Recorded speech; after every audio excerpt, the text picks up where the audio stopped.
Sick of boring, complicated workouts that don't deliver? In today's video, I'm gonna provide 6 straightforward functional movement patterns that are gonna actually correlate to your ability to perform as a firefighter. If you're not doing these, you're missing out. You need these essentials in your routine. The first and probably one of the most important movement patterns is nice, deep squats. Lower body strength is essential for first responders and firefighters, so we definitely wanna build strength and resilience in this area. A lot of times when people squat, and their inability to get into a deep squat is not necessarily their hips or their knees, but it's actually their ankles. The reason why I love a heels elevated landmine squat is because it eliminates ankle mobility, allowing us to sink into a nice deep squat with a lot more ease. Although we could put a wedge or a plate underneath our heels to elevate them, I really like doing it unsupported. That's not only gonna build stronger legs, but it's gonna build strong feet and a strong lower leg. A lot of reasons why people run into things like shin splints and plantar fasciitis is they're not actually strengthening the foot, and that's exactly what a movement like this is gonna do. Strong knees, strong back, strong feet, strong kinetic chain, little to no pain. Make your brain, let's go insane. I really like slowing down the eccentric here because a lot of times when people get injured, it's actually in that eccentric phase. Think stepping off a truck, stepping downstairs. The more we can load our muscles eccentrically, the more resilient and less injury prone we're gonna be in day-to-day life. So we're gonna hit one more set of these babies and then move on to the next movement that's absolutely essential.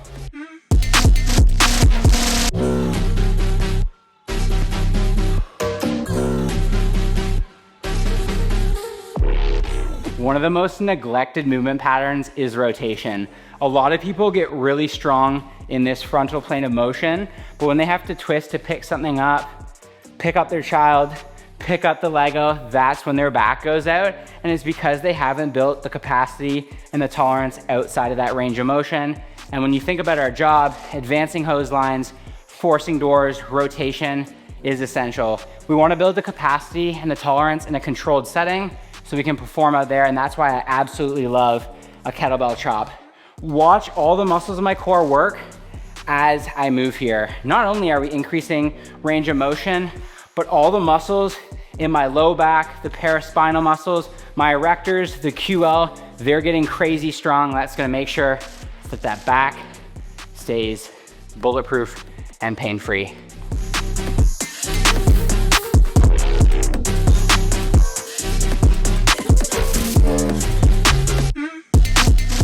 One thing with a lot of these one-sided movements too, you guys, we're gonna talk about that in a second, is feel the difference. I played hockey for 18 years, so I'm so strong going that way, but I know one of my weaknesses and one of my deficits is this side, which is all the more reason that we need to train it.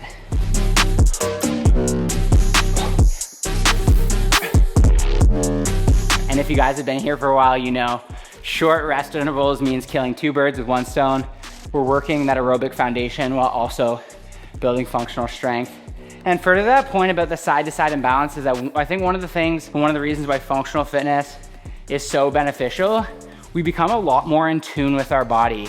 We start to understand our weaknesses and we can directly attack those. Once we know what we need to work on, we can improve, but if we're just kind of guessing and not really know what we need to work on, then we're really not gonna make the progress that we want in the gym.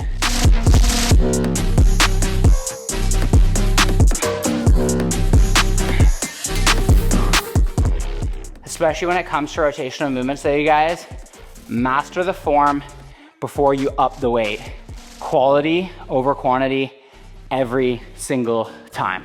Almost as important as rotation is anti-rotation. In day-to-day life and on the job, we need to be able to resist movement in order to translate force through our body, and something like a split stance pal-off is gonna accomplish just that. As you can see, this is literally working every muscle from head to toe.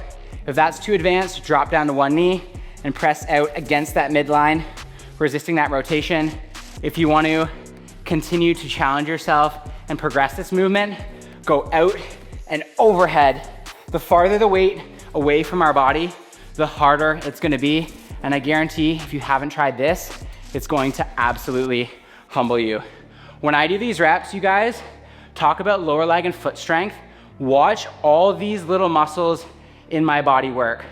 With most bodybuilding movements, we're working the big prime movers, and all those other supporting muscles are weaker, and that's when we fall into the trap of injury. But if we can strengthen the prime movers, but everything around that, that's when we become an absolute powerhouse. Watch this.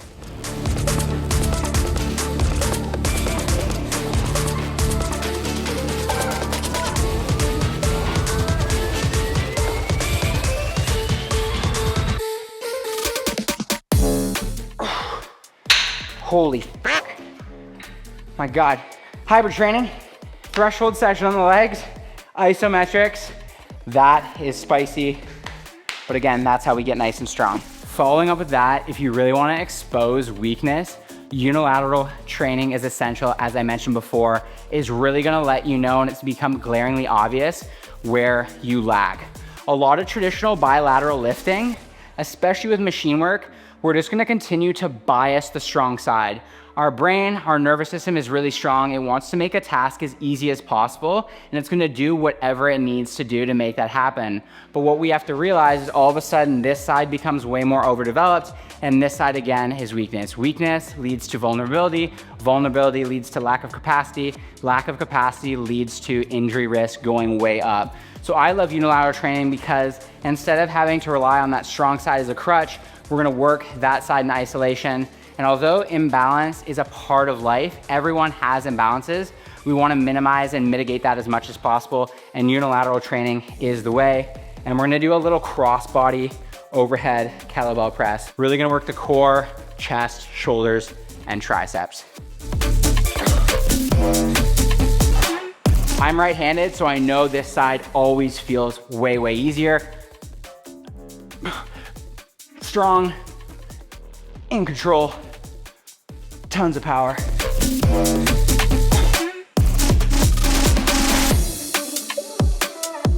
My left side, on the other hand, not as strong. I've been training for years to get them close, but I always know my right hand is gonna be a little bit stronger. But again, we're doing our best to minimize the difference so our body is strong across the board. As we mentioned, guys, heart rate is pumping halfway through the workout, working our shoulders, working our core. In this hand, working grip strength, functional fitness. Again, back to these same concepts. I wanna illustrate and burn them into your brain, killing multiple birds with one stone, more efficient, more time effective, minimum equipment, minimum space. That's why this training is paramount.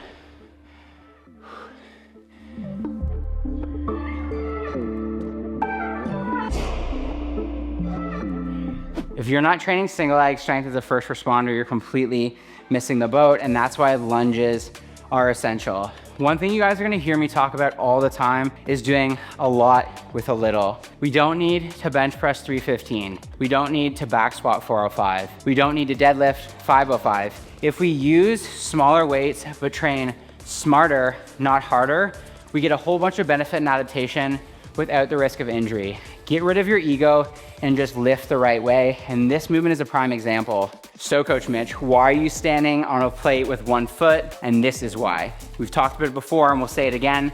The wider our range of motion, the more capacity and tolerance we have. If our window for movement is this big, when we move outside of that, we get hurt. If our window for movement is this big, our risk of injury is a lot lower, and that's why I love something like a front foot elevated reverse lunge for that reason. Again, do a lot with a little, train smart, not hard. Let's work. More hip flexion, more range of motion, more access to the hip joint, stronger work of that glute, stronger body.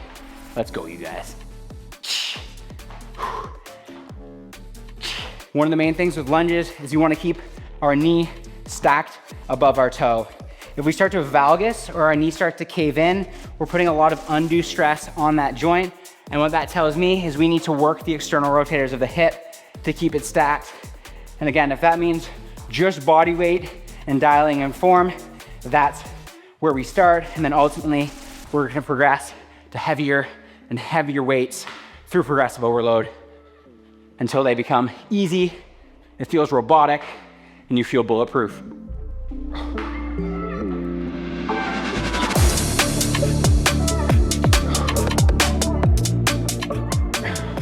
If that's too heavy and we wanna continue to drive the point home about doing a lot with a little, one thing we can do, again, using our brain to maximize our body, drop the 2 weights, go to unilateral.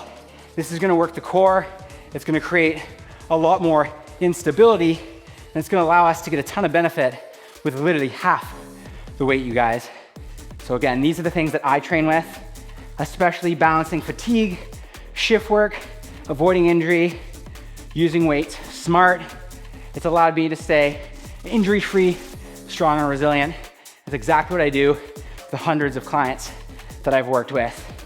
Bulletproof bodies, minimal time in workouts, maximum results. And one of the final movements to finish things off, simplicity is sometimes the best, and that's why I love the march.